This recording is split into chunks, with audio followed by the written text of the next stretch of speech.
I'm Dr. Samuel Hayden. I'm the head of this facility. If I had to defend myself outside your apartment, it's 2 a.m. It's a self-defense situation. If you come at me in a public situation, and I have to shoot through a crowd of people to defend myself, I'm not going to be happy about the devastation.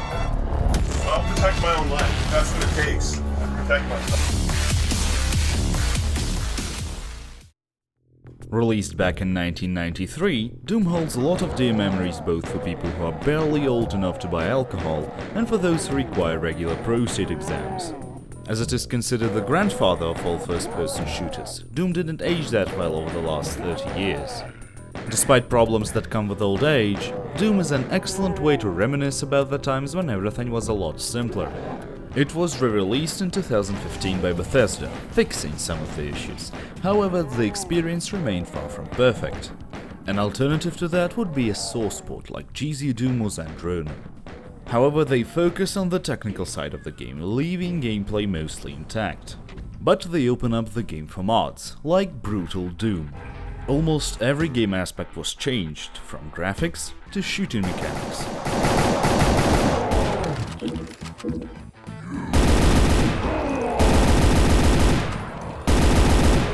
The first thing that strikes the eye are the visual changes.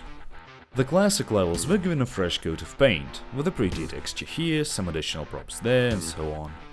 Not only it eases the effect a 26-year-old game has on your eyes, it also makes redecorating the walls with blood even more enjoyable. Since when you incapacitate an enemy with any weapon, it leaves a giant blood splatter on the nearby walls. And enemies themselves received updated animations and sprites to improve the graphical fidelity and allow for new weapons. Graphical improvements also include new and more brutal death sequences. You can put enemies out of their misery by performing a finisher or just by shooting them. Or you might as well just kick them.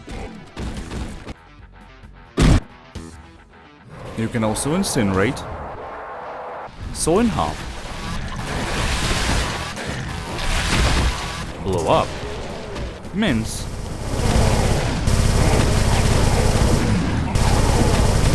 or basically disintegrate demons. Along with that, most ambient, enemy and weapon sounds were updated. Enemies taunt you, scream in pain, and die in surround sound 7.1 Dolby Digital. And you send them back to hell with heavy and loud shots. The original weapon selection has been redrawn with a number of new animations, making the game look and feel more fluent.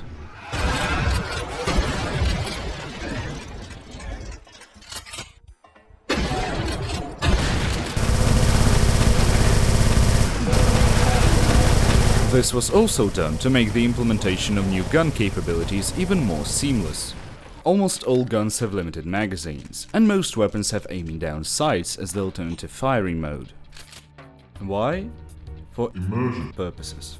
For example, when aiming with a shotgun, Doomguy works the action faster, which increases the effective rate of fire. Other options are 3-round burst, spin up,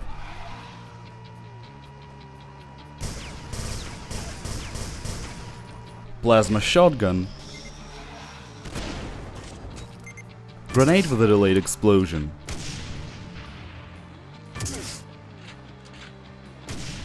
and shooting the super shotgun one barrel at a time. This slowly leads us to the weapons that were added to the game. Your run-of-the-mill assault rifle, a fast pistol, a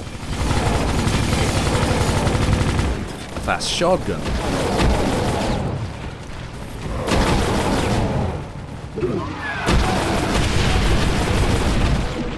railgun from Quake,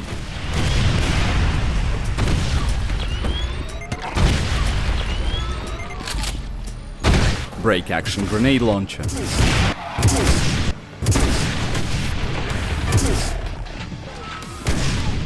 and a flamethrower will definitely spice up your endgame doomslaying. You can also steal Revenant's homing missiles, Moreover, you can become a revenant yourself by picking up a specific rune. You become taller and gain bonus HP, as well as infinite missiles.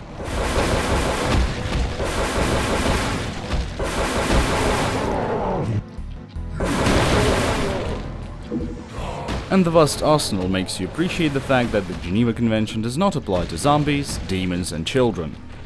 However, with the addition of locational damage, you might not even need new weapons, since every headshot you land deals double damage.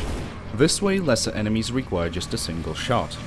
Yet if you want to try the tactical starting option, you'd need to account for the recoil of your firearm. The mode also enables sprinting with a basic stamina system. This way, the game is easier to jump into for anyone whose brain for a long time has been on the video game form of meth. Another peculiar option is the Purist, which keeps the arsenal in its original form, but provides everything else featured in the mod. It will be perfect for anyone who thinks that the changes are just a little too much. And all of this is topped off with rebalanced and completely new difficulty settings, which make the game even more brutal, thus immersive. They vary from making the game simply a bit harder to increasing the damage you take sevenfold. The mod is perfect for 15 minutes of mindless fun, or for a trip down memory lane. Yet to install any mods for Doom, you need to jump through some loops. First you need to install GZ Doomos and Ronem. Then you need to get the IVOD files from the original games and drop them into the folder with your source port. Hack your neighbor's Wi-Fi, download Brutal Doom and extract it into the folder, download the database of Pentagon personnel, and launch the game by dragging the Brutal Doom PK3 file onto the GZ Doom exe, and you're good to go.